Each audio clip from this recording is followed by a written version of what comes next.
Okay guys, welcome back.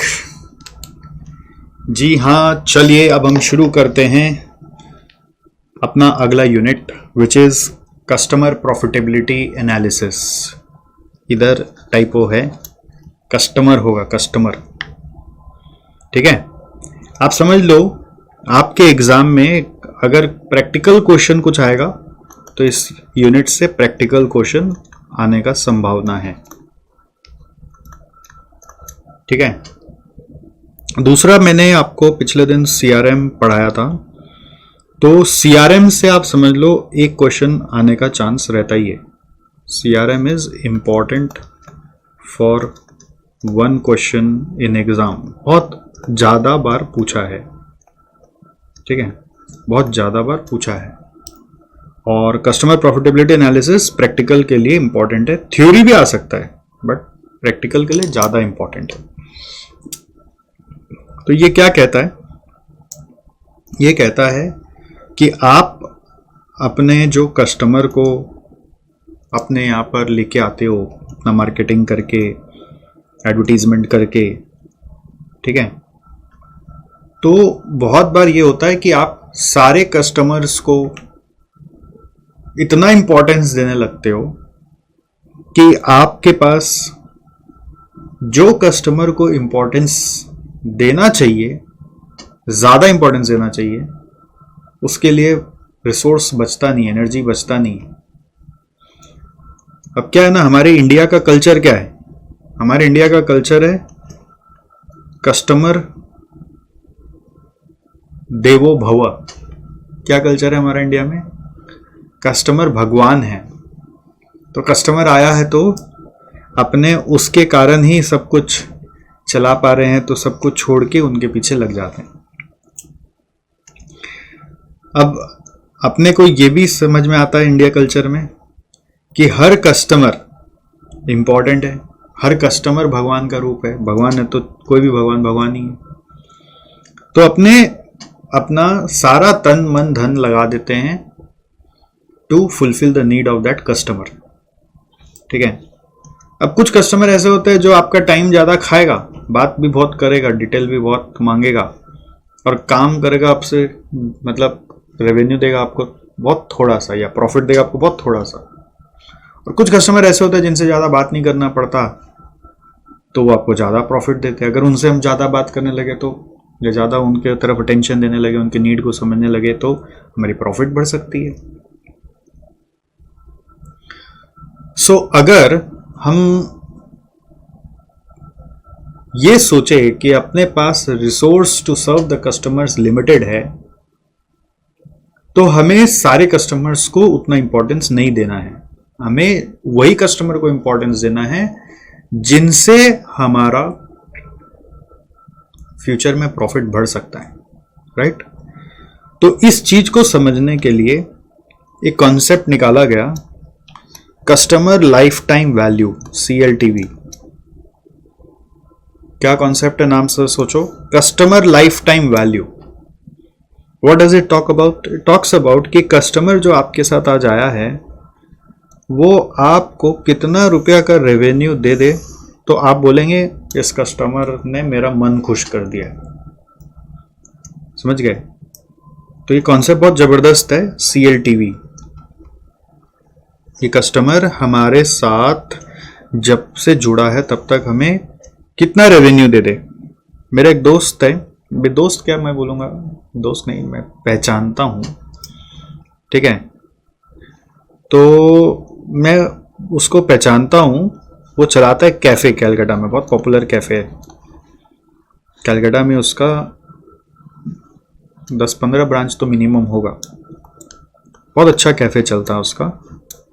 तो वो अपना बता रहा था कि उसके कैफ़े में एक टारगेट है कि अगर एक आदमी 40,000 रुपया का रेवेन्यू उनको दे दे तो वो उस आदमी को समझते हैं कि ये मेरे को बहुत दे दिया, 40,000। तो उन्होंने अपने सारे डेटा को स्टडी करके CLTV बनाया। 40,000 रुपया कैफ़े में एक कस्टमर उनको 40,000 दे दे तो वो सोचते हैं कि बहुत हुआ। जब तक कि उससे 40,000 नहीं आ जाता, वो उनके पीछे ऑटोमेटेड सिस्टम्स लगा के रखता है, सेल्स मैनेजर्स लगा के रखता है, ऑफर्स लगा के रखता है कि ये 40,000 उससे वसूल हो जाए। उसके बाद कुछ आ रहा है तो सरप्लस है, आ रहा है तो मना थोड़ी ना करेंगे, बट 40,000 तक हम लोग मेहनत करेंगे। तो CLTV का कॉन्सेप्ट क्या है कि अगर एक कस्टमर आया तो हम ऐसा सोच रहे हैं कि उससे हम हाईएस्ट कितना रुपया निकाल ले तो हम खुश हैं। तो इस कॉन्सेप्ट से मेरे को भी बड़ा अच्छा लगा।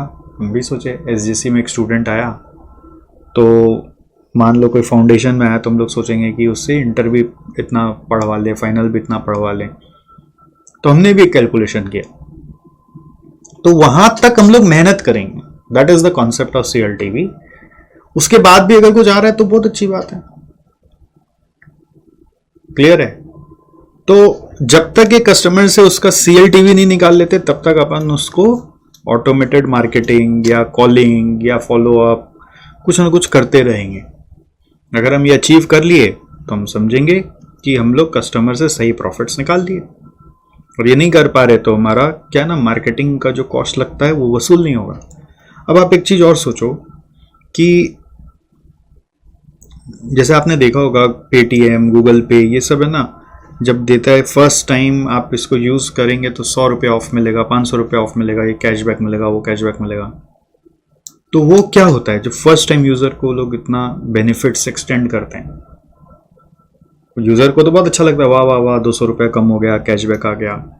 बट वो 200 रुपये एक्चुअली कंपनी खर्चा कर रहा है उस कस्टमर को अपने प्लेटफॉर्म पे लाने के लिए। समझ में आया? अगर वो कस्टमर कंपनी के प्लेटफॉर्म पर आ गया तो कंपनी को 200 रुपया खर्चा करना पड़ा, तो उस 200 रुपये को तो रिकवर करेगा ना कंपनी। कैसे रिकवर करेगा सोचो, कंपनी रिकवर कैसे करेगा वो सोचो। कंपनी रिकवर करेगा bye achieving CLTV from that customer. तो एक बार वो कस्टमर अगर आ गया तो कंपनी उसको ऑटोमेटेड मार्केटिंग के थ्रू, कॉलिंग के थ्रू, वेरियस मीन्स से अप्रोच करके उसको उसके CLTV तक लाने का कोशिश करेगा। हाँ, अब इसमें ये भी होता है कई बार कुछ पैसा डूब जाता है, मतलब कस्टमर आ गया, उसको कैशबैक भी दे दिए, लेकिन अगला रिस्पॉन्ड ही नहीं कर रहा, वो 200 रुपया लेके बैठ गया। तो उसका भी हम लोग एक पीरियड डिसाइड करते हैं कि कितना पीरियड तक हम लोग उसको ट्राई करेंगे, कितना डेज तक ट्राई करेंगे। अगर नहीं आया तो फिर दूसरा कस्टमर पे लगेंगे। ऐसा थोड़ी ना कि यही कस्टमर से CLTV निकालना है। हम लोग का कोशिश है ना। तो हम लोग ये जो ऑटोमेटेड मार्केटिंग है वो कब तक हम लोग ट्राई करेंगे, ऑटोमेटेड मार्केटिंग हम लोग कब तक ट्राई करेंगे, वो है हमारा CLTV का वर्किंग। तो CLTV works in this way. बहुत लोगों को ये कंसेप्ट मालूम नहीं है। अगर आप रियल वर्ल्ड में जाकर किसी से पूछोगे तो बस उनको पता भी नहीं है कि CLTV क्या होता है, और किसी को पता है तो उसको बस पता है कि हाँ इतना कस्टमर से आ जाए या जो वैल्यू लाया जा सकता है। बट उसको अप्रोच कैसे करते हैं, उसको ऑटोमेटेड मार्केटिंग से, कॉलिंग से, फॉलोअप से अप्रोच करते हैं।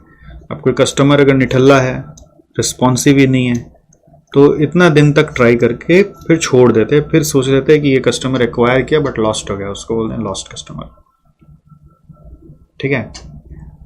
तो ये जो Amazon है, Paytm, ये लोग ये सब कॉन्सेप्ट पे बहुत वर्क करता है। और इनफैक्ट मैं ये बोल रहा हूँ, ये कैफे वर्क कर रहा है तो हर जन वर्क कर सकता है। चाहे कोई LIC एजेंट हो तो वो भी वर्क कर सकता है, चाहे कोई म्यूचुअल फंड डिस्ट्रीब्यूटर हो वो भी वर्क कर सकता है, चाहे कोई ब्रोकर हाउस हो वो भी वर्क कर सकता है, कोई बैंक हो वो भी वर्क करता है कि कस्टमर से हमको कितना प्रोफाइल का काम कराना है, कितना रेवेन्यू तक लेके जाना है। तो it totally works in every domain. It's not just that it works for only banks or maybe only for cafes. अब इसको यूज कैसे करना है बहुत लोगों को आइडिया नहीं है, मैंने आपको बताया। तो ये CLTV का कॉन्सेप्ट आया। अब सोचो कुछ कस्टमर ऐसे हैं जो बहुत हाई क्लास हैं, जैसे मान लो एसजीसी में एग्जांपल देता हूं कि हम लोग एग्जांपल के लिए एक बिजनेस में कंसल्टेंसी विंग चालू कर लिए, ठीक है, मैंने बोला ना आपको कंसल्टेंसी का। तो कंसल्टेंसी विंग हम किसको देते हैं, ये सर्विस किसको देते हैं, जो बिजनेस हाउसेस हैं जिसने अपना धंधा को अपने मेहनत से खड़ा किया और अब वो अकेले संभाल नहीं पा रहे हैं और बड़ा नहीं कर पा रहे हैं, जिनके पास 50 एम्प्लॉय तक काम भी करते हैं, अब 50 के बाद वो आगे नहीं जा पा रहे हैं, स्टक हो गए, बहुत समय से 50 पे अटके हुए हैं। तो ऐसे बिजनेस हाउसेस को हम लोग कंसल्टेंसी देते हैं। तो उस समय जो हमारा CLTV है, ऑफ कोर्स 40,000 तो नहीं होगा, तो उस समय हमारा CLTV रहेगा कम से कम हमको उनसे 2 करोड़ रुपया चाहिए। कितना रुपया चाहिए? 2 करोड़, समझ गए। अब वो ओवरनाइट 2 करोड़ दे दे तो बहुत अच्छी बात है, हम लोग फिर वापस उनके साथ बहुत ज़्यादा पीछे नहीं पड़ेंगे। बट अगर उन्होंने पहली दफ़ा हमें 2 लाख का दिया काम, फिर 10 लाख का दिया, तो जब तक 2 करोड़ का काम हम उनसे वसूल नहीं लेते, हम अपना बुद्धि मार्केटिंग का यहाँ लगाते रहेंगे। And we will do it for a period of से 2 years, 365 डेज के लिए 2 years लग गया।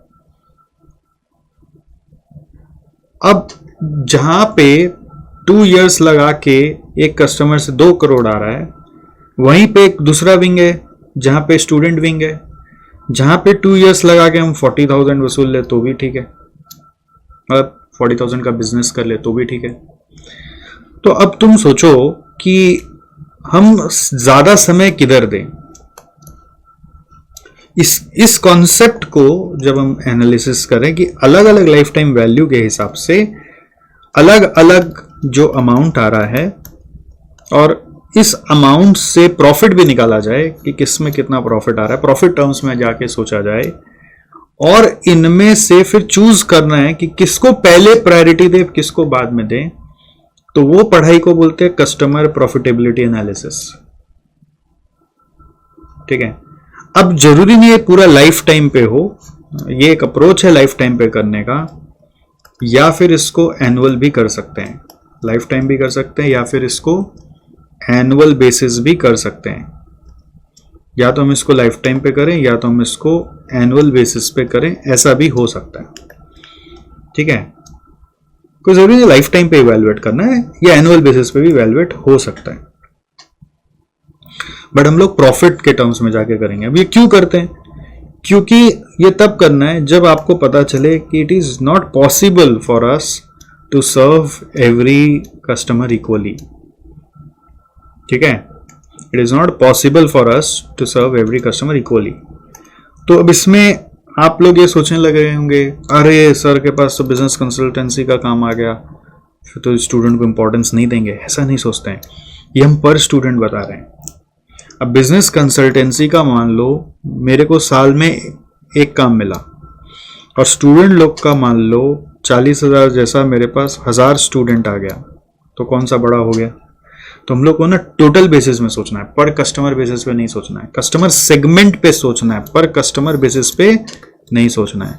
तो अब सेगमेंट वाइज हो सकता है स्टूडेंट सेगमेंट हमारे लिए बड़ा हो, तो हम सारा रिसोर्स स्टूडेंट सेगमेंट पे लगाएंगे, सेकेंडरी रिसोर्स फिर बिजनेस कंसल्टेंसी पे लगाएंगे।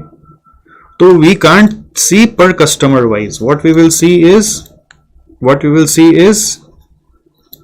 total of a segment, segment 1, segment 2. तो we will see segment wise, ठीक है। कंसेप्ट समझ में आ गया? बस अब आगे बढ़ते हैं और इस चीज को और अच्छे से पढ़ के करते हैं। तो यही 2 चीजें यहाँ पे, CLTV और CPA। अब आपको आगे कैलकुलेशंस में सिखाया जाएगा कि CPA निकालते कैसे प्रॉफिट, ओके। देखो यहाँ पे मार्क किया हुआ रेड पेन से मेरा, the customer profitability analysis model and strategically oriented customer life time value model are 2 models used to evaluate financial performance of the organisation in marketing and selling phases of the business. तो हम लोग जो marketing और selling पे इतना खर्चा करते हैं वो वैल्यूएबल हो रहा है कि नहीं, वो यहाँ पे सेगमेंट वाइज एनालिसिस करके समझ में आता है, ठीक है। CP और CLTV करके समझ में आता है। This 2 are 2 tools, okay. फिर जैसे आपने परेटो एनालिसिस सुना होगा, नहीं सुना है तो भी वापस बता देते हैं। परेटो एनालिसिस कहता है कि वर्ल्ड का 20% वेल्थ 80% पॉपुलेशन के पास है और 80% वेल्थ जो है वो 20% पॉपुलेशन के पास है। तो ये चीज इतना ज़्यादा अच्छा समझ में आया लोगों को कि हम लोगों को लगने लगा कि इसको कहाँ कहाँ और यूज़ कर सकते हैं। तो इसका बहुत सारा यूज़ निकला क्वालिटी मैनेजमेंट में, ठीक है। डिफेक्ट 20% जो आते हैं वो 80% रीजंस के कारण आ रहे हैं और 80% डिफेक्ट जो 20% रीजंस के कारण आ रहे हैं। तो हम 80% रीजंस को काम करके भी ठीक नहीं करेंगे क्योंकि उससे 20% डिफेक्ट ही आ रहा है। हम उस पर काम करेंगे जो हमारा 80% डिफेक्ट खत्म कर देगा, उस पर काम करेंगे। तो ये परेटो क्या करने में हेल्प करता है कि आप चुनो कि किसके ऊपर काम करना है। जैसे हम बोलेंगे अगर हमको वेल्थ और पॉपुलेशन समझ में आ गया तो हम उस 20% को टारगेट करके अपना धंधा करेंगे ना, या टैक्स पॉलिसी बनाएंगे या फिर बिजनेस करेंगे। वैसे ही जहां पे कम काम करके ज्यादा रिजल्ट आ जाए उधर परेटो लगेगा। उसी तरीके से कस्टमर प्रॉफिटेबिलिटी में भी ऐसा सोचा गया बाय सेल्डन एंड कोविन। उन्होंने बोला कि 20% कस्टमर ऐसे होते हैं जो आपको 120% ऑफ प्रॉफिट्स दे देंगे। उन्होंने थोड़ा सा 80-20 को मॉडिफाई किया और बोल रहे हैं कि कुछ 20% कस्टमर हमारे ऐसे होते हैं जो कई बार आपको 100% का लॉस दे रहे हैं, जो आपको 100% का लॉस दे रहे हैं, generate losses equalling more than 100% of profits. तो इन्होंने अपना कुछ रूल बनाया। टॉप 20% कस्टमर्स जो हैं वो आपका 120% प्रॉफिट्स आपको दे सकते हैं और बॉटम 20% जो हैं वो आपको 100% नेगेटिव प्रॉफिट्स दे सकते हैं। तो ये इंपॉर्टेंट है कि आप किनके साथ धंधा करो। तो ये क्या है, सेल्डन कोविन का अपना 20 और 120 और बॉटम 20 और 100% लॉस का थ्योरी है, बट परेटो से इंस्पायर्ड है। परेटो कहते थे कि 20% कस्टमर, अगर मैं यहाँ पे परेटो को एंगेज करूं तो परेटो कहेंगे कि 20% कस्टमर्स आपको 80% प्रॉफिट्स दे रहे होंगे और 80% कस्टमर्स आपको 20% प्रॉफिट दे रहे होंगे। तो you have to choose your right customers and work with those only which give you more profit, ठीक है। तो इसमें अब देखो कई जब दफे ये भी सोचा जाता है कि यार ये जो कस्टमर मान लो हम लोग को प्रॉफिट नहीं दे रहे हैं तो हम क्या उनको सर्व ही ना करें। अब इसके ऊपर दो स्कूल ऑफ थॉट है, इसके ऊपर दो थ्योरी है। थ्योरी नंबर 1,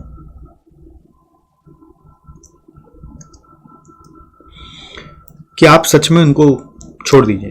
जैसे मैं आपको एग्जांपल देता हूँ, कैलकाटा का ना एक बहुत बड़ा प्रिंटिंग हाउस था, बहुत बड़ा, आज भी है। उसका नाम एशिया लेवल पे आता है, एशिया का टॉप 10 प्रिंटिंग हाउस में से एक है। तो वो हमारे परिचय में आए, ठीक है। तो मैं अपना जब बुक्स प्रिंटिंग कराने गया तो मैं उनके पास चला गया। मैं बोला स्टूडेंट को बेस्ट प्रिंटर से काम करवा के देंगे, ठीक है। हम लोग जैसे सब्जेक्ट पढ़ाते थे पहले, बिजनेस एक्सेलेंस, ठीक है। सीए फाइनल में एक टॉपिक आता था, सब्जेक्ट मतलब एक टॉपिक आता था, तो बिजनेस एक्सेलेंस बोलता था सब चीज़ वर्ल्ड क्लास होना चाहिए। तो हमने सोचा वर्ल्ड क्लास करने जा रहे, बेस्ट प्रिंटर को पकड़ते हैं। तो बेस्ट प्रिंटर को पकड़ने गए तो वो सारा हम लोगों से अपना बिजनेस का रिक्वायरमेंट क्या हो सकता है समझा, और फिर क्या बोला पता है, सतीश जी आपके साथ काम नहीं कर पाएंगे। क्यों? झटका लग गया मेरे को। मतलब सर क्या है ना, देखिए हमारा जो फोकस है ना वो बड़े बड़े कॉरपोरेट्स का वॉल्यूम के ऊपर है, जहाँ पर एक एक कस्टमर से हमको साल का 5-5 करोड़ का रेवेन्यू मिले, तब मेरे को मेरा इंफ्रास्ट्रक्चर का यूटिलाइजेशन समझ में आता है। आपसे उतना बड़ा तो रेवेन्यू हमको नहीं दिख रहा है, तो आप दूसरों से काम करें।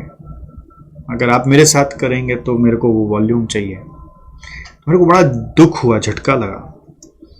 मैं बोला अरे आप ऐसा कैसे बोल सकते हैं, आज मैं छोटा हूँ, कल मेरा भी 5-5 करोड़ का वॉल्यूम होगा, तब उस समय फिर कहीं ना कहीं मैं तो हाथ से निकल जाऊंगा ना आपके। उस समय फिर मैं ये सोचूंगा कि जिनसे मेरा काम हो रहा है वही कर लूँ, उसी से करा लूँ। तो उन्होंने बहुत प्यार से बोला आप सही बोल रहे हैं, आप गलत नहीं बोल रहे। एकदम एक्सप्रेशन भी ऐसा ही था, आप सही बोल रहे हैं, एकदम गलत नहीं बोल रहे हैं, लेकिन सतीश जी क्या करें, यही पॉलिसी है। तो he let me go, he didn't work with me because his policy was to work with limited customers who give him 80% profits. Okay, तो वो चिंदी चिंदी कस्टमर के साथ काम नहीं करना चाहते जिससे उनको कम प्रॉफिट मिले।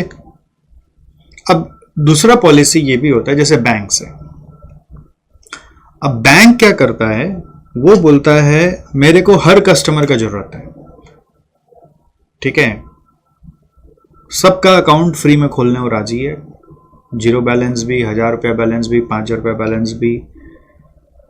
और वो बोलता है कि जिनका मेरे से प्रॉफिटेबिलिटी कम रहता है उनको मैं उतना ज़्यादा अच्छे से सर्व नहीं करूँगा, उनके लिए मेरा ब्रांच खुला हुआ है, आओ जाओ चले जाओ खत्म। बट जहाँ वो देखते हैं कि कोई कस्टमर ऐसा है जो मान लो उनको 10 लाख का बैलेंस दे रहा है, उसके लिए वो एक RM अपॉइंट करते हैं, रिलेशनशिप मैनेजर। और रिलेशनशिप मैनेजर उसको कांटेक्ट कर करके उसको उसका नीड सॉल्व करके देता है, समझ गए। अब इसी तरह से अगर कोई उनको दिखता है कि कोई 1 करोड़ का बैलेंस मेंटेन कर रहा है, तो उसको वो और सीनियर कैटेगरी का और नॉलेजेबल मैनेजर अपॉइंट करके देते हैं। कोई 10 करोड़ का बैलेंस मैनेज कर रहा है तो उसके ऊपर और एक सीनियर लेवल का आदमी देते हैं जो उनसे पर्सनली टच में रह के उनका प्रॉब्लम को समझ के सॉल्व करता है। तो उन बैंक्स ने क्या कर रखा है कि वो बोलते हैं कि हम सबको सर्व करेंगे, बट जो जैसा प्रॉफिट देगा उसको उस हिसाब से सर्व करेंगे, समझ गए। अब जो आदमी ये एनालिसिस नहीं करता वो क्या करेगा, वो हर कस्टमर को इक्वली सर्व करेगा। जैसे आप कोई छोटा मोटा फर्म में इंटर्नशिप करिए, आपको समझ आएगा कि वहां पे यही चलता है, ठीक है, कि हर कैटेगरी ऑफ कस्टमर को वो लोग सेम तरीके से सर्व कर रहा है, क्योंकि उन्होंने कभी कैटेगराइजेशन किया ही नहीं, उन्होंने देखा ही नहीं कि कौन किस लेवल का आदमी है, जिसके साथ क्या करने से क्या होगा, वो सबको इक्वली सर्व करता चला जा रहा है। वो इनिशियल डेज में करना पड़ता है to bring the company into going concern, but the moment you have achieved a level you have to start thinking about CPA। तो CPA का स्टेप्स है कुछ, उस स्टेप्स पे बात कर रहे हैं। स्टेप नंबर 1 है आपको कस्टमर को सेगमेंट करना है, सेगमेंटेशन। सेगमेंटेशन माने क्या हुआ, सेगमेंटेशन माने आपको ग्रुप करना है, कस्टमर को ग्रुप करना है। कैसे ग्रुप करेंगे हम, अब ये बहुत सारा तरीका होता है, बट अभी जो किताब बोल रहा है वो बोल रहा है क्या तो आप डेमोग्राफिक वे में करो या आप साइकोग्राफिक वे में करो।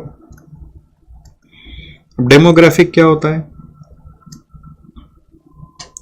डेमोग्राफी मतलब होता है जैसे उसमें लोकेशन आ गया, ठीक है, एज आ गया, जेंडर आ गया, इनकम लेवल आ गया। अब आपको जो सही लगे आप वो करो। जैसे बैंक्स इनकम लेवल वाइज करता है, आप एसजेसी का पूछोगे तो एसजेसी कैसे करता है, एसजेसी करता है नॉर्मली हम लोग करते हैं जैसे फाउंडेशन, इंटर, फाइनल, ऐसे करते हैं हम लोग। तो ऐसा नहीं कि यही 2 है, आपको तीसरा कोई लगता है तो वो कर लो, ये एक आइडिया के लिए है, ये कोई कानून नहीं कि यही फॉलो करना पड़ेगा, ठीक है। साइकोग्राफिक मतलब क्या हो गया, नीड के हिसाब से, बिहेवियर के हिसाब से, इंटरेस्ट के हिसाब से, तो हमारा जो है ना इंटरेस्ट वाला है। CMA foundation is interest, CMA inter is interest. जो डेमोग्राफिक नहीं है वो सिर्फ साइकोग्राफिक है, ठीक है। जैसे अब गूगल पे है, वो आपको फर्स्ट टाइम गूगल पे यूज करने के लिए, जीपे यूज करने के लिए आपको 20 रुपया कैशबैक दे दिया, ठीक है। तो जीपे ने भी इस तरह से आपका सेगमेंटेशन किया हुआ है। अब वो सेगमेंटेशन कैसे करता है, वो उसका इंटरनल साइकोग्राफिक मेथड है, वो बिहेवियर को पकड़ता है ज्यादातर। गूगल बिहेवियर क्या है, गूगल के पास आपका सारा सर्च का डेटा है, तो उससे वो आपका सारा जेंडर पेंडर सब जानते हुए बिहेवियर को मैप कर रहा है। तो उसके डिक्शनरी में behaviour type A, behaviour type B, behaviour type C, ऐसा कुछ बहुत सारा बना हुआ है। तो उसके हिसाब से उसको वो सेगमेंट करके रखा है और उसके हिसाब से आपको नोटिफिकेशंस भेजेगा। वो अर्ली नोटिफिकेशंस उसी हिसाब से आएगा। जैसे एक सिंपल सेगमेंटेशन कैसा हो सकता है, मान लो उनका एक टारगेट है CLTV का कि एक कस्टमर से 1 लाख का ट्रांजैक्शन हो, ठीक है। हो सकता है 1 लाख को CLTV मान रखा, उससे ज्यादा तो बहुत दिक्कत नहीं है। अब 1 लाख मान रखा है कि 10 लाख मान रखा है वो मेरे को नहीं पता, मैं एक एग्जांपल दे रहा हूं। तो वो 1 लाख में सेगमेंटेशन कर लेगा कि फर्स्ट 10,000 कितना से आ चुका है, फिर नेक्स्ट 50,000 कितना से आ चुका है, फिर लास्ट 50,000 कितना से आ चुका है। सेगमेंटेशन बन गया ना। तो ये सेगमेंटेशन का यूटिलिटी क्या है, इस सेगमेंटेशन से हम प्रॉफिटेबिलिटी निकालेंगे। पर सेगमेंट हमारा क्या आता है, हो सकता है इनिशियल सेगमेंट में हमारा प्रॉफिट कम आएगा क्योंकि उसको एक्वायर करने का कॉस्ट लगता है, सब्सिक्वेंट में थोड़ा ज़्यादा आने लगेगा, वैसा हो सकता है, ठीक है। You have to find out कि उसके पीछे कॉस्ट क्या लग रहा है। हमारा कॉस्ट को भी स्प्लिट करना पड़ेगा और फिर रिसोर्स को उसी हिसाब से डायरेक्ट करना पड़ेगा कि हम किधर सर्व ज़्यादा करेंगे। समझ में आ रहा है आपको चीज़? ऐसे समझ जाना है कि कभी किसी को आधा रात को बैठ के पढ़ा दें, है ना, कि आज चल तेरे को बताते हैं कस्टमर लाइफ टाइम वैल्यू क्या होता है, कस्टमर सेगमेंटेशन क्या होता है, या कस्टमर प्रॉफिटेबिलिटी एनालिसिस क्या होता है, क्यों करना चाहिए। ऐसे पढ़ना है, study like a teacher. Second number, आपको हर सेगमेंट वाइज रेवेन्यू पता करना है। मतलब अब क्या है ना, टैली में सेल्स एंट्री मारा हुआ है, टक सेल्स, बस पैसा आया सेल्स एंट्री। बट अगर आप सेगमेंटेशन मेंटेन करें तो उस रेवेन्यू को सेगमेंट वाइज टैगिंग करना पड़ेगा। Third number, profit of each segment निकालना पड़ेगा। उसके लिए कॉस्ट को सेगमेंट वाइज स्प्लिट करना है। अगर आप कॉस्ट को स्प्लिट कर रहे हैं तो इसका मतलब हम लोग किस बारे में बात कर रहे हैं, हम लोग एक्टिविटी बेस्ड कॉस्टिंग को यूज करके कॉस्ट को स्प्लिट करेंगे डिफरेंट सेगमेंट्स में। फोर्थ नंबर, आप फिर एनालिसिस करोगे कि किस कस्टमर को रखना है और किस कस्टमर को विदा कर देना है, या किस पे कितना रिसोर्स लगाकर मेहनत करना है। तो एनालिसिस करने का बेसिक आइडिया ये है कि किससे लेस प्रॉफिट आ रहा है बट मान लो हाई वॉल्यूम हो रहा है, ठीक है।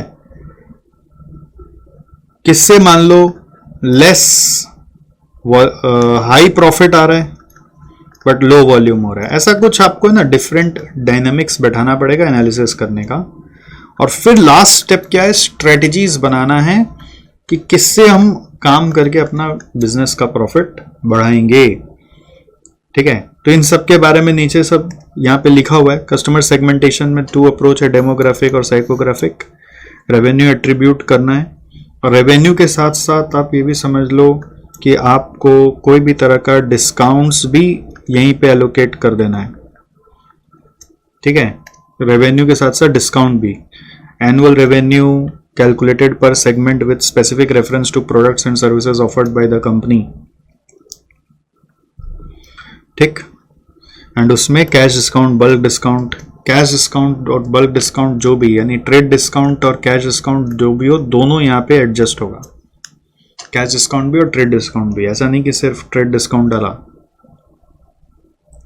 फिर क्या करना है, calculation of profit of each segment के लिए एक्टिविटी बेस्ड कॉस्टिंग यूज करके एनुअल कॉस्ट निकालकर आपको सारा cost, allocation of overheads, marketing, selling and distribution यहाँ पे चार्ज करके डाल देना है।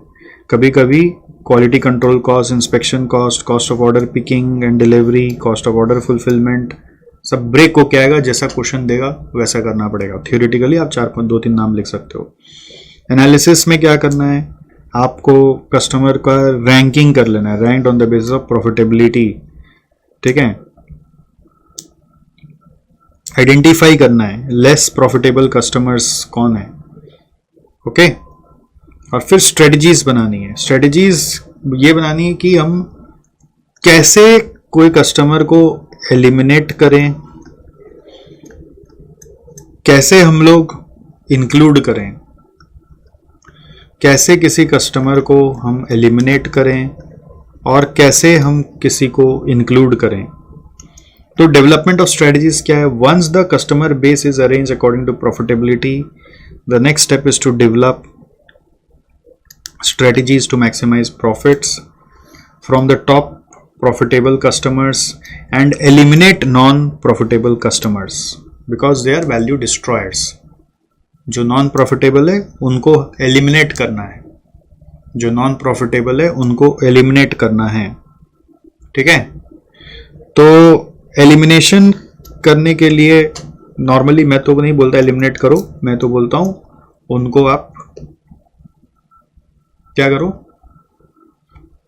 बैंक के तरह छोटा कोई ऑफिस बनाकर कोई लो लेवल ऑफ एम्प्लॉय से डील करा लो। बट ठीक है, इसमें लिखा है तो अभी यही लिखना, आपको रियल एग्जाम में इसको चैलेंज नहीं करना, एग्जाम में इसी से मार्क्स मिलेगा। तो यहाँ पे क्या बोल रहे हैं, non profitable customers are value destroyers and need to be eliminated. तो एलिमिनेट करने के लिए आप डेटाबेस से डिलीट नहीं कर सकते, अरे धीरे धीरे बस कोशिश करिए कि उनका ऑर्डर आना बंद हो जाए। तो उसके लिए क्या करना है, आप प्राइस बढ़ा दीजिए उनके लिए, ठीक है। कोई प्रोडक्ट डिजाइन उनके हिसाब से चेंज मत करिए, प्राइस रेज करके रखिए या प्रोडक्ट डिजाइन को चेंज मत करिए, जैसा है वैसा ही रहेगा, आपको लेना तो लीजिए। तो एलिमिनेशन हो जाएगा अपने आप, आपको एलिमिनेट करना नहीं पड़ेगा, अपने आप एलिमिनेट हो जाएगा। और इंक्लूजन ऑफ कस्टमर्स मतलब आपको अगर लग रहा है कि कुछ ऐसे कस्टमर्स हैं जो आपका अभी प्रॉफिट नहीं दे रहे, बट हम उसके साथ कुछ काम करके ना उसको उससे प्रॉफिट निकलवा सकते हैं।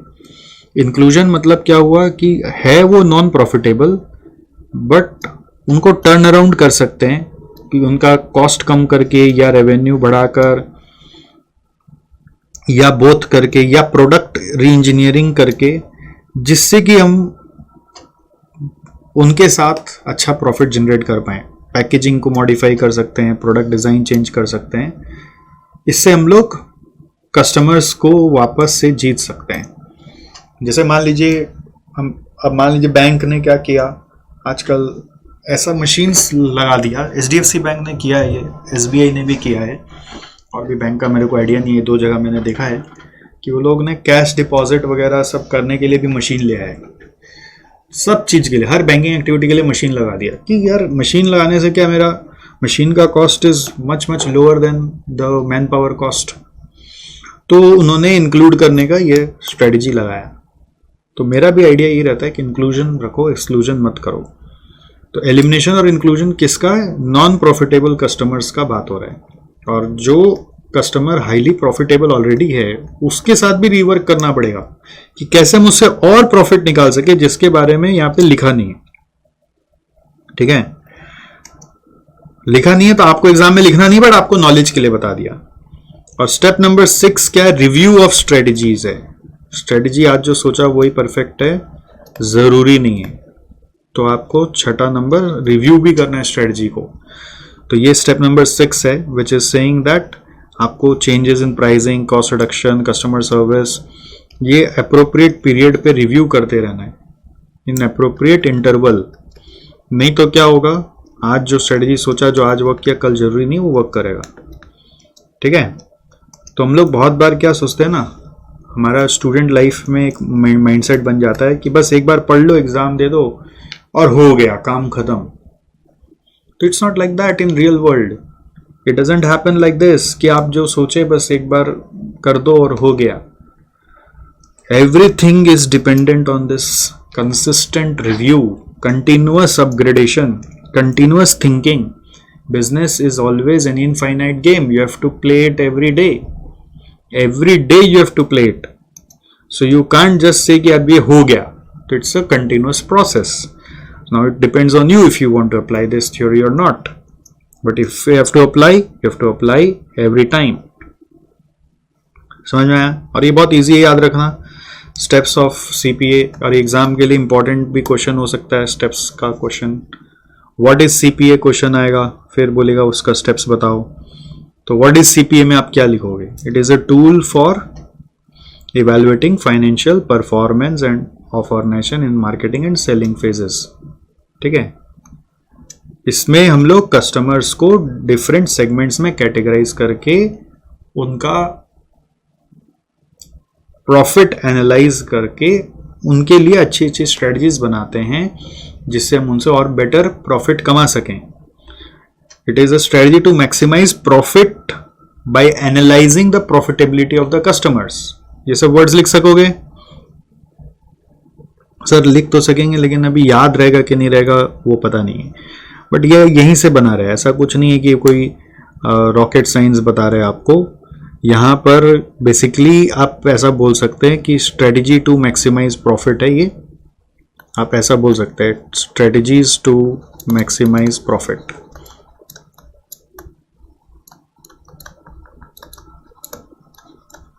Strategies to maximise profits.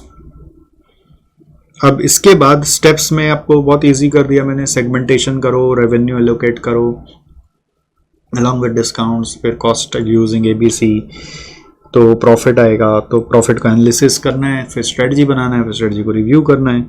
Strategy दो प्रकार का, एलिमिनेशन और इंक्लूजन. तो एलिमिनेशन में कैसे एलिमिनेशन करना है, ये दोनों बात नॉन प्रॉफिटेबल कस्टमर्स के लिए लिखी हुई है.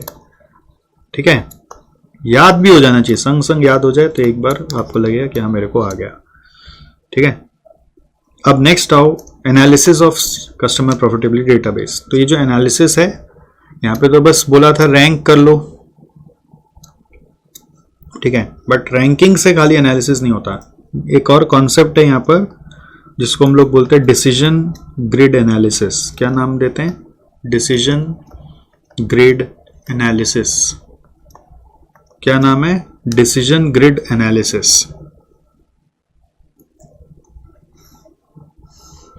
So what does it talk about? Decision grid analysis कि एक देखो डिसीजन ग्रिड बोलता है ऐसा, एक मान लो मैट्रिक्स बनाया, इस तरफ लिखा सेल्स वॉल्यूम और इस तरफ लिखा कंट्रीब्यूशन परसेंटेज, और ये है हमारा लो और ये है हाई, और यहां पे सोचो ये है हाई ये है लो. तो एक तरह से 4 बॉक्स बन गए. करेक्ट है? अब इन 4 बॉक्स में सोचो जो कस्टमर से वॉल्यूम भी नहीं आता है और जो कस्टमर से कंट्रीब्यूशन परसेंट भी नहीं आता. आपको क्या लगता है, जस्ट बिना पढ़े आप 4 वर्ड है यहाँ पे, लूजर, प्रॉब्लम, पोटेंशियल, विनर, कौन सा किधर जाएगा थोड़ा प्लॉट करेंगे और ट्राई करिए प्लॉट करने का. कौन सा किधर जाएगा इसको प्लॉट करने का ट्राई करिए. What do you think? ये होगा loser, there is no question about it. Then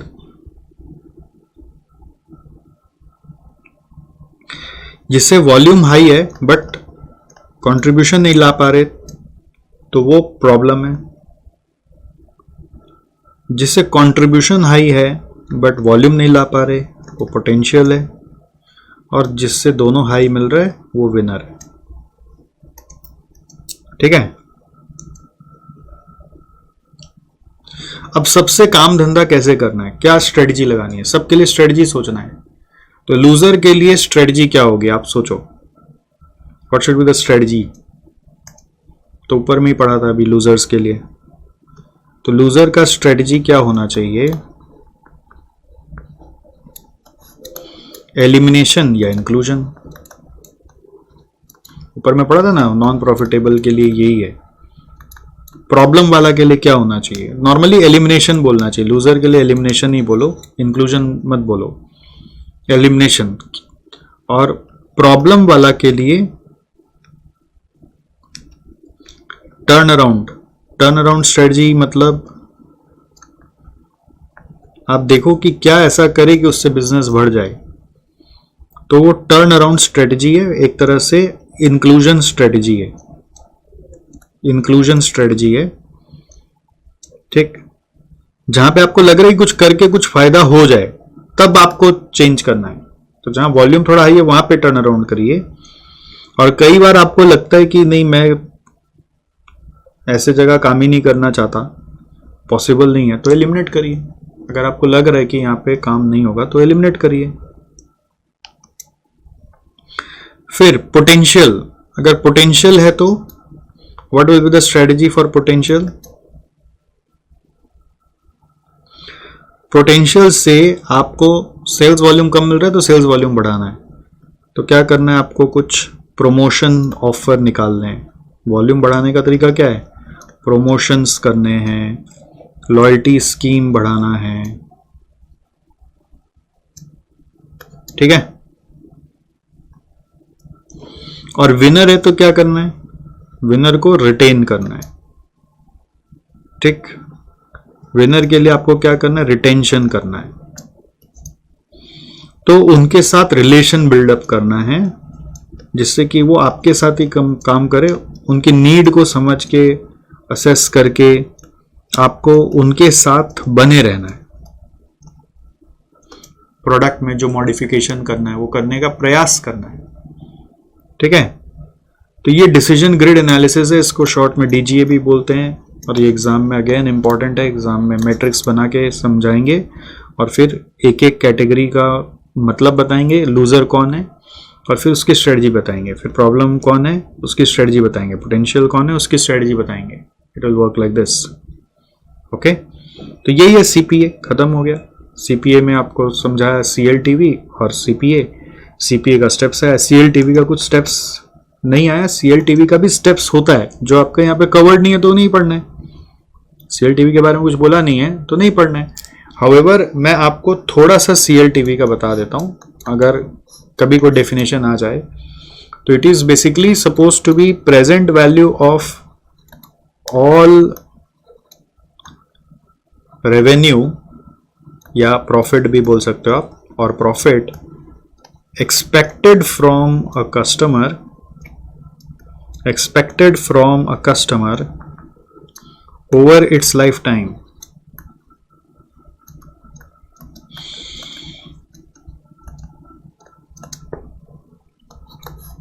ठीक है, तो इसका भी स्टेप्स वगैरह होता है, बट क्या है आपके किताब में नहीं है तो जाने दीजिए, आप उतना क्यों दिमाग लगाएंगे। और मैंने क्या बोला, ये एक्सपेक्टेशन, जैसे वो कैफे क्या करेगा, 40,000 रुपये लगा रखा है, किसी ने 1 करोड़ लगा रखा है, किसी ने 10 लाख लगा रखा है, सबने अपना अपना लगा रखा है। और उस एक्सपेक्टेशन को वसूल करने के लिए हम लोग काम करते हैं, मार्केटिंग करते हैं, समझ गए। एक बार क्या हुआ, एक मेरा बंधु मेरे से पूछा, मैं आपको बताया भी था शायद, मेरे को याद नहीं आ रहा है, कि आप कॉस्ट अकाउंटेंट स्टूडेंट्स को पढ़ाते हो, तो मेरे कंपनी में कॉस्ट अकाउंटेंट्स कैसे वैल्यू क्रिएट कर सकते हैं।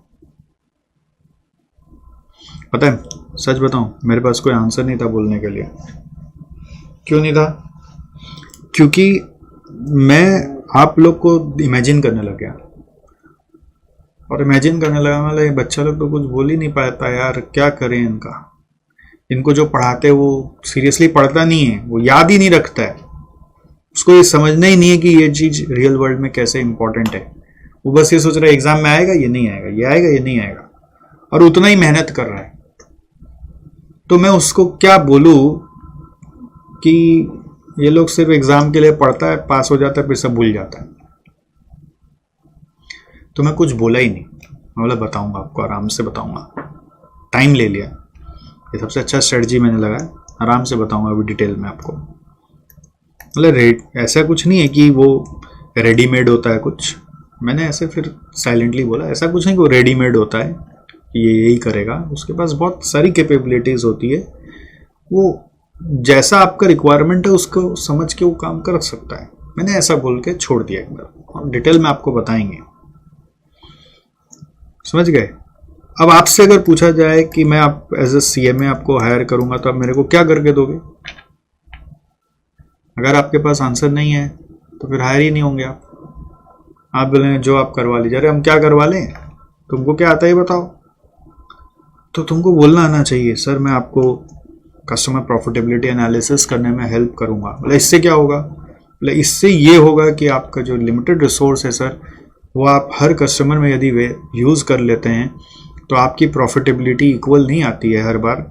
अगर आप लिमिटेड रिसोर्स को अपना हाई परफॉर्मिंग कस्टमर्स पे, हाई प्रॉफिटेबल कस्टमर्स पे इन्वेस्ट करेंगे तो आपको ज़्यादा प्रॉफिटेबिलिटी मिल सकती है। तो ये एनालिसिस करने में मैं आपका हेल्प कर सकता हूँ। मैं आपके लिए customer life time value determine करके आपको उसके अचीव करने के स्ट्रेटजीज में हेल्प कर सकता हूँ। अचीव करने का स्ट्रेटजीज तो आपको पढ़ाया नहीं गया, बट अगर आप उसके ऊपर खुद से रिसर्च करके पढ़ लेते तो सोचो कितना बढ़िया काम हो जाता। फिर ऐसे आपको बोलना आना चाहिए सर मैं आपका कंपनी का overall performance analysis through balance score card करके दिखा दूंगा। बैलेंस स्कोर कार्ड पढ़ाएंगे आपको, इंटर में आपने पढ़ा होगा तो पढ़ा होगा। तो ऐसे आपको एज अ कॉस्ट अकाउंटेंट पता होना चाहिए कि मैं क्या क्या करने के लायक हूं। कोई कंपनी आपसे थोड़ी ना कोई पूछेगा बेटा परफॉर्मेंस मैनेजमेंट और परफॉर्मेंस अप्रेजल में डिफरेंस क्या ही बता। वो सब में उसको इंटरेस्ट नहीं, उसको इंटरेस्ट है कि भाई तू मेरे यहाँ आके क्या ऐसा करेगा जिससे मेरा फायदा बढ़े। समझ गए? तो ये पढ़ाई को इस एंगल से पढ़ेंगे तो आपको पढ़ाई इंटरेस्टिंग भी लगेगा, समझ में भी आएगा और आप कल को इसको बोल भी पाओगे लोगों को। खैर आगे बढ़ते हैं। रियल वर्ल्ड में सबसे ज्यादा चैलेंजिंग काम क्या होता है पता है? ये क्वेश्चन ही नहीं होता रियल वर्ल्ड में, आंसर निकालना आपको आता है, ये क्वेश्चन ही नहीं होता है, डेटा नहीं होता इतना इजी, क्वेश्चन बनाने में ही टाइम लग जाता है। खैर यहाँ पे एक क्वेश्चन है जो बोल रहा है कि आपको कस्टमर डेटाबेस का प्रॉफिटेबिलिटी निकालना है 4 सेगमेंट्स में, 4 सेगमेंट ABCD, उसका यूनिट सोल्ड दिया है, सेलिंग प्राइस दिया है, सेल्स विजिट्स दिया है। इन दोनों से सेल्स रेवेन्यू आ जाएगा। सेल्स विजिट्स ये सब है ना सेलिंग एंड डिस्ट्रीब्यूशन कॉस्ट है। नंबर ऑफ परचेज ऑर्डर जो कस्टमर ने हमें प्लेस किया तो उस ऑर्डर को प्रोसेस करने का कॉस्ट, डिलीवरीज हमने किया, किलोमीटर्स पर जर्नी कवर हुआ, नंबर ऑफ रश डिलीवरीज हुआ, कॉस्ट ऑफ ईच एक्टिविटी दिया हुआ है। सेल्स विजिट करते हैं तो उसका 2100 रुपये कॉस्ट है, ऑर्डर प्लेसिंग का 600 रुपये पर ऑर्डर है, हैंडलिंग का 0.3 पर आइटम है। तो नंबर ऑफ यूनिट्स सोल्ड को नंबर ऑफ आइटम्स बोलते हैं, आइटम मतलब यूनिट्स। नॉर्मल डिलीवरी कॉस्ट 20 रुपये पर किलोमीटर है। फिर रश डिलीवरी कॉस्ट 2000 रुपये पर डिलीवरी है। ठीक है, करना क्या है वो लिखा नहीं है, बट रिक्वायर्ड क्या है, कस्टमर प्रॉफिटेबिलिटी एनालिसिस शो करना है। कस्टमर प्रॉफिटेबिलिटी एनालिसिस शो करना है।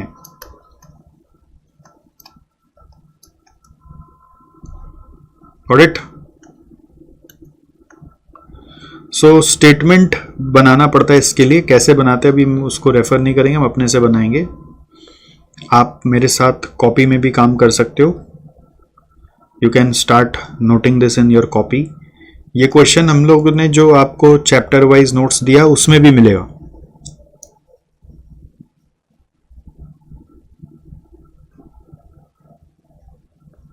यहां पे भी क्वेश्चन मिलेगा, ये रहा। तो आप इसको भी रेफर करके कर सकते हो। जैसे क्वेश्चन नंबर 2 का सॉल्यूशन कर रहे हो आप, ऐसा भी यहां पे कर सकते हो। इसमें लिखना पड़ेगा हम लोग को, show customer profitability analysis.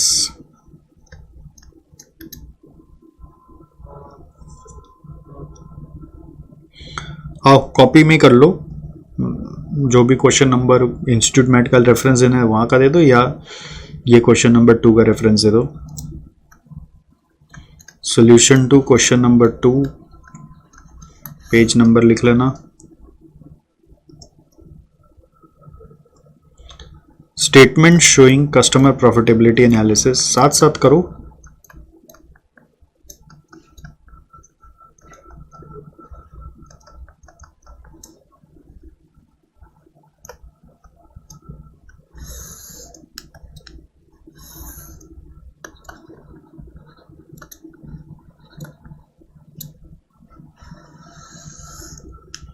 Particulars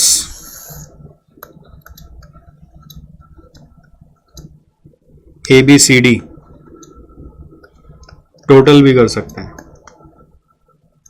total का जरूरत नहीं है, 4 एंगल में रहने दो।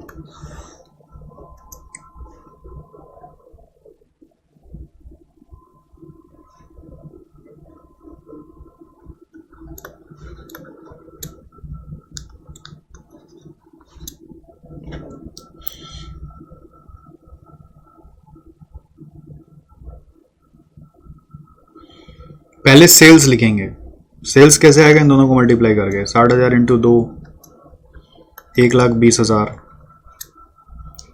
फिर 80,000 इंटू 3 1,00,000 इंटू 1 70,000 इंटू 2, ये सब करो अपने से। 80,000 इंटू 3 240 1,00,000 और 140, 240 1,00,000 140। अगर कोई डिस्काउंट वगैरह होता तो अपन यहां से लेस करते, जो है नहीं।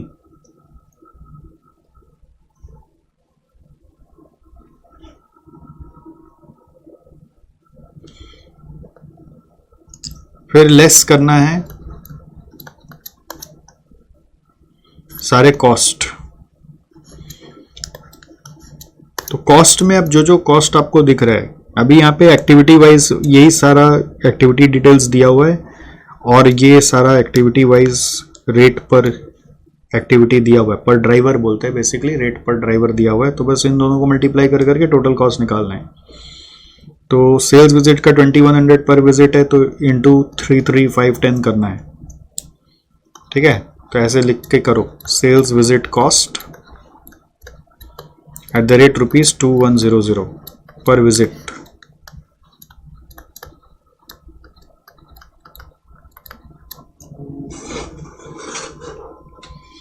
तो 2100 इंटू 3 3 5 10, तो 2100 इंटू 3 करा तो 6,300, 6,300, 2100 इंटू 5 10,500, और 2100 इंटू 10 21,000। फिर क्या है,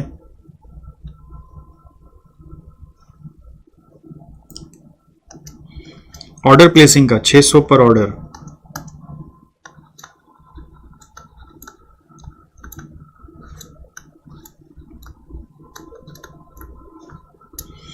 तो 600 रुपया पर ऑर्डर के हिसाब से नंबर ऑफ ऑर्डर से मल्टीप्लाई करो, 20 60 50 40 से। तो 20 से मल्टीप्लाई किया 12,000, 60 से मल्टीप्लाई किया 36,000, 50 से मल्टीप्लाई किया 30,000, 40 से मल्टीप्लाई किया 24,000। अब क्या आप लोग छाप लेते हो तुरंत, which is very very wrong from my view point. छापने का काम नहीं करिए, खुद से करिए। मैं थोड़ा फास्ट लिखता हूँ, आप अगर अपने से कर पा रहे हैं तो एक बार वीडियो पॉज करके आप प्लीज कॉपी करें, मतलब अपने से करके फिर देखें, मिलाएं। वीडियो पॉज करके एक बार अपने से करें, खाली रेट्स दिया हुआ, रेट को यहाँ से मल्टीप्लाई करके कॉस्ट निकलेगा, और फिर मिला ले कि क्या सही हुआ गलत हुआ। गलत हुआ तो गलत तो ऐसे कटेगा, कटने से डरना नहीं, ट्राई नहीं करोगे उससे डरना है, कॉपी कर रहे हो खाली उससे फायदा नहीं है। और मैं थोड़ा फास्ट लिखता हूँ, इसको लेकर चू चू नहीं करना है, अपने आप को थोड़ा सा एडजस्ट करना है।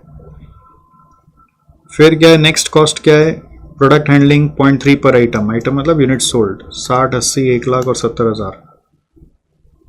तो product handling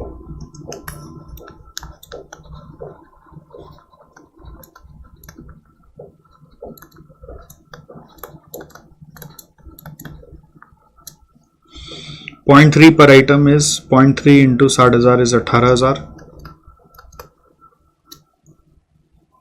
0.3 into 80,000 is 24,000. 0.3 into 1,00,000 is 30,000.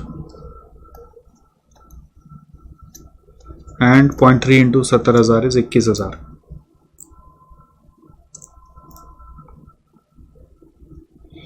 फिर प्रोडक्ट हैंडलिंग के बाद नॉर्मल डिलीवरी कॉस्ट है 20 रुपीज पर किलोमीटर। अब देखना यहाँ पे पर किलोमीटर दिया हुआ है, तो 20 इंटू किलोमीटर पर जर्नी दिया हुआ है। और कितना जर्नी है, जर्नी मतलब पर डिलीवरी, आप समझना, एक डिलीवरी मतलब एक जर्नी। तो 20 रुपीज इंटू 20 इंटू 12 करना पड़ेगा, तब टोटल कॉस्ट आएगा। 20 इंटू 12 इंटू 20 करना है, तो नॉर्मल डिलीवरी कॉस्ट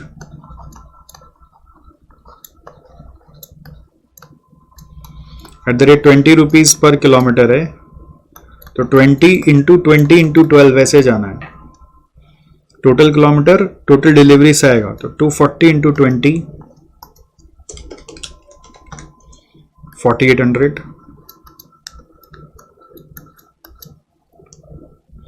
फिर क्या है, 16 इंटू 35 इंटू 20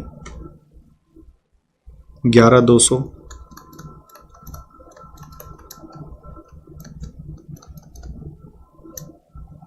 फिर क्या है,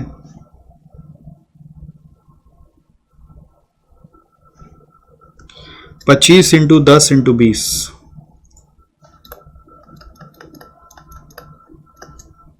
25 इंटू 10 इंटू 20 5000।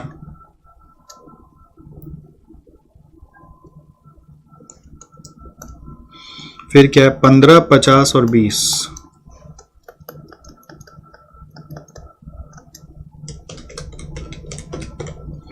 15,000। फिर आ रहा है रश डिलीवरी कॉस्ट, वो है 2,000 रुपया पर डिलीवरी, और रश डिलीवरीज यहां पे हो रहा है 3 1 2, तो 2,000 इंटू 3 6,000, 2,000 इंटू 1 2,000, 2,000 इंटू 2 4,000। तो ऐसे बस कॉस्ट लिख दिया, सारा माइनस करके प्रॉफिट आ जाएगा। इसमें एक कॉस्ट और आ सकता था, कॉस्ट ऑफ गुड्स सोल्ड या प्रोडक्शन कॉस्ट या वेरिएबल कॉस्ट, जिसके बारे में जिक्र नहीं है, तो नहीं है तो नहीं, अपन इसके हिसाब से ही कर लेंगे। 1,20,000 माइनस 6,300 माइनस 12 माइनस 18 माइनस 4,800।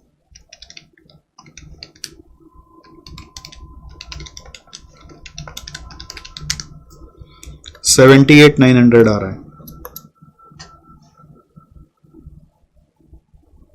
ठीक है।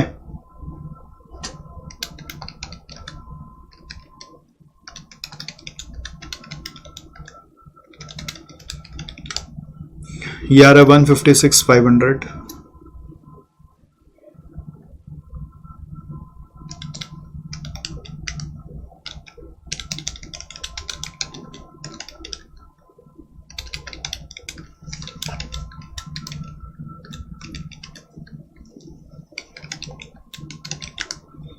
$22,500।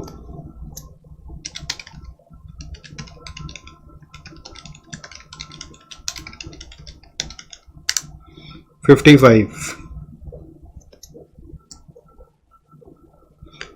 बहुत बार यहीं पे छोड़ देते हैं, बहुत बार हम लोग प्रॉफिट परसेंट ऑन सेल्स भी निकाल लेते हैं, तो अभी निकाल रहे हैं प्रॉफिट परसेंट ऑन सेल्स। अगर आप करोगे तो क्या आ रहा है, 39.29, ये आ रहा है 22.5, ये आ रहा है 65.21, 65.75। अब इसके हिसाब से ना रैंक वैंक भी कर लिया जाता है।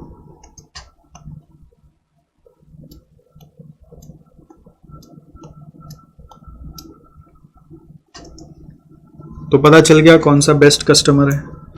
वी रैंकिंग प्रॉफिट अमाउंट से भी हो सकती है, अगर प्रॉफिट अमाउंट से रैंकिंग करोगे तो कुछ अलग आ रहा है, परसेंट से भी करते हैं, डिपेंड करता है किसको कैसा एनालिसिस चाहिए, ठीक है। तो द मोस्ट प्रॉफिटेबल कस्टमर, अभी सॉल्यूशन में कुछ बोला नहीं, तो अपन प्रॉफिट परसेंट से अज्यूम करके कर रहे हैं, ठीक है। ये अज्यूम्ड है कि इसके हिसाब से रैंकिंग हो रहा है, अदरवाइज अमाउंट पे भी रैंकिंग होता है।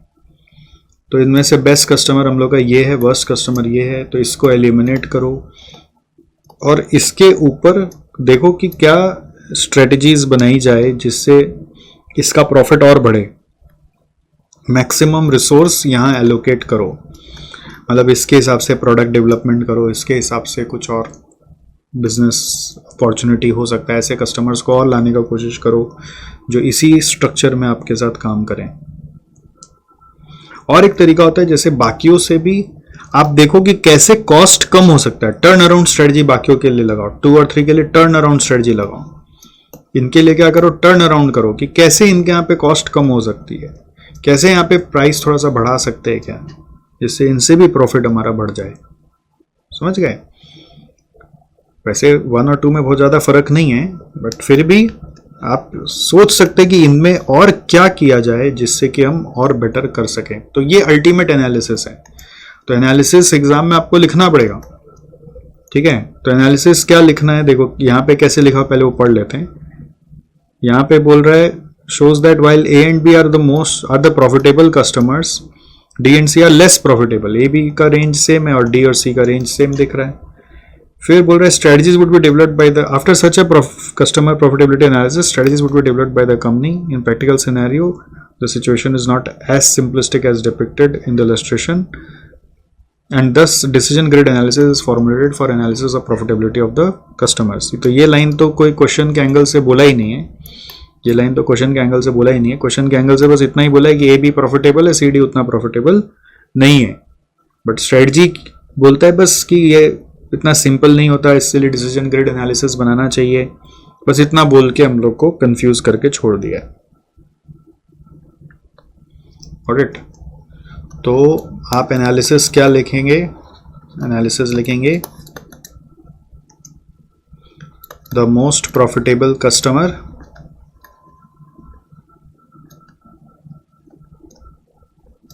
Is a. ये मेरा एनालिसिस है, ठीक है। इंस्टीट्यूट ने अच्छे से नहीं दिया हुआ आंसर, बट आप ये मेरा लिखोगे तो नंबर मिलेगा, दिलवा देंगे हम अलग से फोन करके एग्जामिनर को। आप बस अपना रोल नंबर भेज दीजिएगा, ठीक है। सर क्यों मजाक कर रहे हैं? तो मैं सही चीज पढ़ाऊं कि क्या करूं? जो चीज लिखा हुआ वो सेटिस्फैक्टरी नहीं लिखा हुआ तो क्या करूं? नंबर के लिए मैं क्या करूं? नंबर के लिए तो फिर गलत चीज पूरा गलत ही करके आना पड़ेगा ना। तो most profitable customer is A and the least profitable customer is. Exam में ना 2-3 लाइन ये लिखना जरूरी है, ये लिखना जरूरी है, इसको आप भूल जाते हो। तो ये एग्जाम में लिखना जरूरी है। The least profitable customer is C, ठीक। फिर सेकेंड पॉइंट क्या लिखेंगे, the company should eliminate customer C by way of raising prices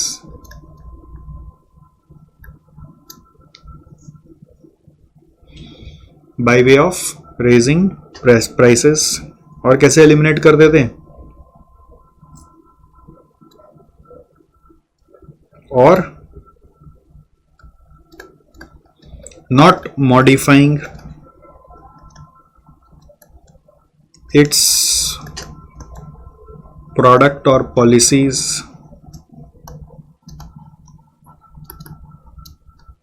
or not accommodating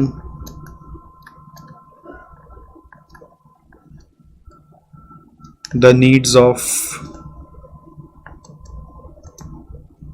customer C,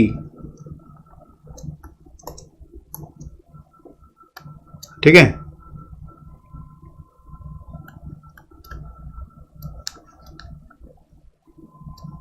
maximum resources should be allocated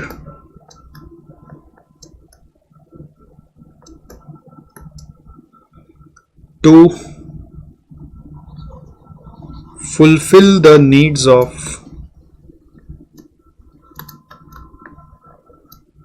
customer A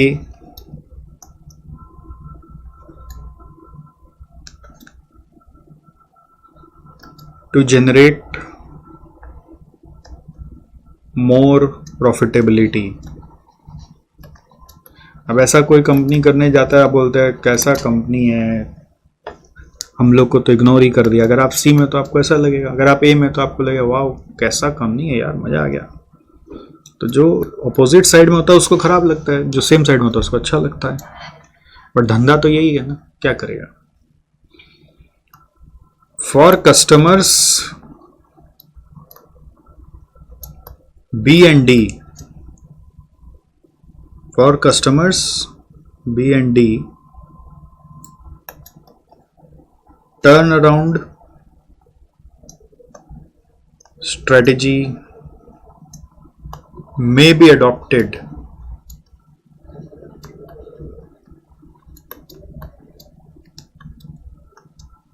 turnaround strategy may be adopted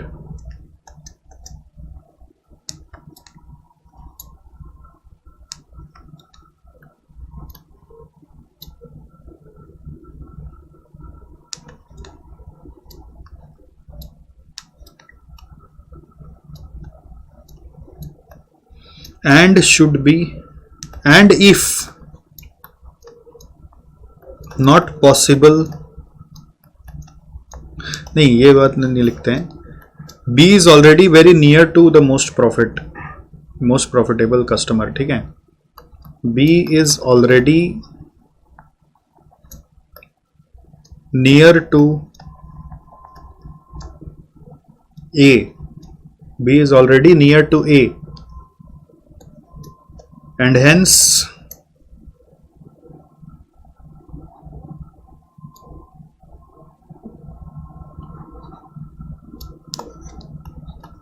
the relationship with B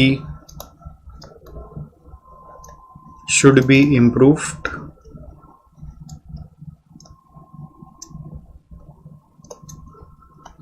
to understand its needs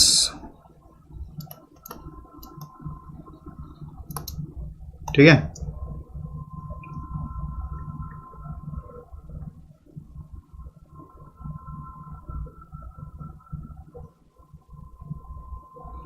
और D के लिए क्या बोलोगे, D for D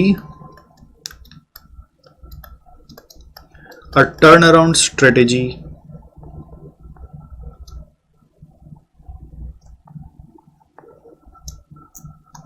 for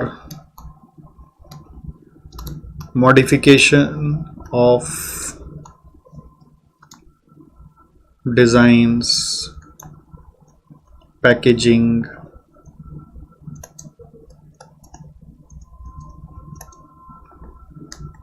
pricing,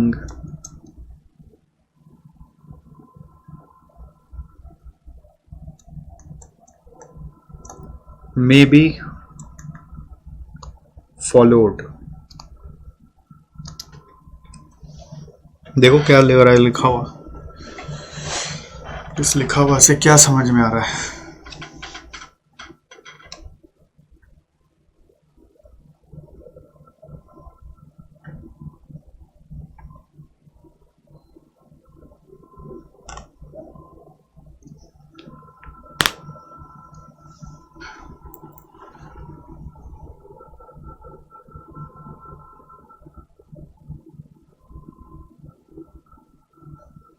sir इतना लिखना पड़ेगा नहीं, आप शॉर्ट में लिख सकते हो कि बस ए बहुत प्रॉफिटेबल है, डी जो है, सी जो है लीस्ट प्रॉफिटेबल है, बस इतना भी लिख के छोड़ सकते हो। मैं तो आपको और अच्छे से एनालिसिस समझा रहा हूँ, ठीक है, कि हर एक के लिए लिखना ज़्यादा उचित होता है। फर्स्ट को मैक्सिमम रिसोर्स दीजिए, लास्ट को एलिमिनेट करिए, बीच वाला के लिए टर्न अराउंड करिए। अब यहां पे क्या लिखा है, यहां पे अलग तरह से लिखा है, A and B are most profitable, D and C are less profitable, after such analysis strategy should be developed by the company. बस वो it is not simplistic, so DJ matrix should be used. तो कुछ किया नहीं analysis solution ने, वो बस बोल दिया। और हम लोगों ने एनालिसिस थोड़ा लेवल तक जाके किया कि सी को एलिमिनेट करो, ए के लिए मैक्सिमम रिसोर्स एलोकेट करो, बी डी के लिए टर्न अराउंड स्ट्रेटजी लगाओ। बी वैसे भी काफ़ी आसपास ही है, तो बी के लिए उतना ज़्यादा सोचने का दरकार नहीं, एक बार रिलेशनशिप बेटर करके नीड समझो, बट डी के लिए टर्न अराउंड लगाओ। समझ में आया आपको? Very nice. तो आप ये समझ लीजिए इसमें यहाँ पे प्रॉफिट परसेंट अज्यूम किया है, ये ध्यान रखिएगा, नहीं तो खाली प्रॉफिट पे भी रैंकिंग हो सकता है, ये नोट करके कहीं रख लीजिए, तो बाद में यही सवाल फिर से पूछेंगे।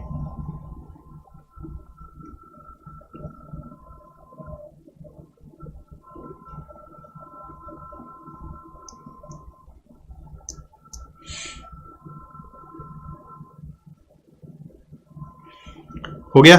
तो इसके साथ ये वाला यूनिट खत्म हुआ। बुक में ये CLTV का डेफिनेशन लिख लीजिएगा। So with this we have accomplished the completion of this unit and I will see you in the next unit. मैं समय ज़्यादा ले रहा हूँगा, आपको ऐसा लग रहा होगा, मेरे को मालूम नहीं है, बट आपको लगना नहीं चाहिए, क्योंकि ये कंसेप्ट खाली रिवीजन के लिए नहीं पढ़ाए जा रहे हैं, ये ऐसे पढ़ाए जा रहे हैं जैसे कि आप कभी इसको भूलो नहीं। कैसे पढ़ाए जा रहे हैं? ऐसे पढ़ाए जा रहे हैं कि आप कभी इसको भूलो नहीं। ओके, तो अब वक्त आ गया समरी लिखने का।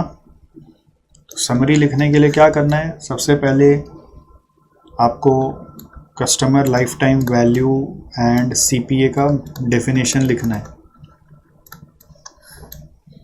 ठीक है, टूल है for performance analysis of marketing and sales phase, है ना। फिर CPA क्या करता है? CPA का डेफिनेशन क्या है? Analysis of customers profitability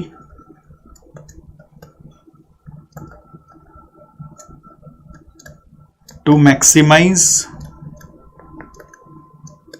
profits by proper utilization of limited resources। ये डेफिनेशन बुक में नहीं लिखा हुआ, ये मैंने आपको लिखा दिया। by proper utilization of limited resources।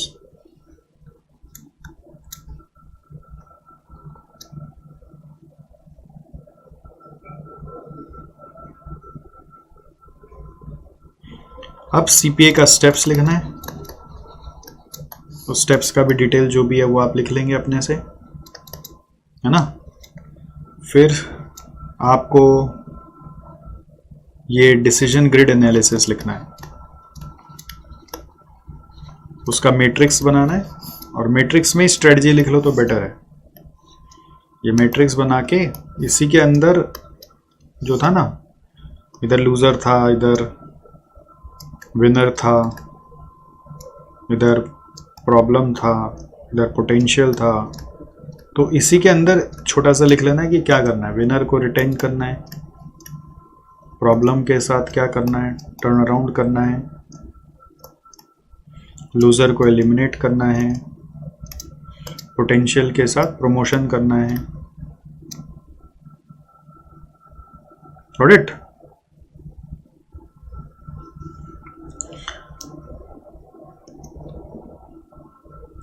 चलो यहां तक आप कर लो, ये समरी बना लो, फिर अगले यूनिट में मिलते हैं। Okay, thank you so much.